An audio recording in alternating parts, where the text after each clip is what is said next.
ஒண்ணு சொல்றேன், எழுதி வச்சுக்கோங்க. இதுக்கு முன்னாடி இருந்தவங்க மாதிரியோ இல்ல இப்ப இருக்கிறவங்க மாதிரியோ ஊழல் செய்யவே மாட்டான்.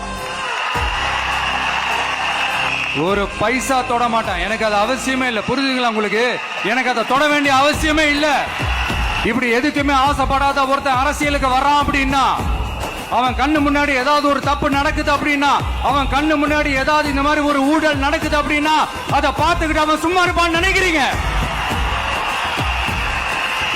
அதனால நீங்க என்ன சூழ்ச்சி நம்ம மேல பண்ணாலும், என்ன அழுத்தம் நீங்க கொடுத்தாலும், இந்த அடங்கி போறதுக்கோ இந்த அண்டி பொழைக்கிறதுக்கோ இல்ல இந்த அடிமையா இருக்கிறதுக்காக நாம அரசியலுக்கு வரல.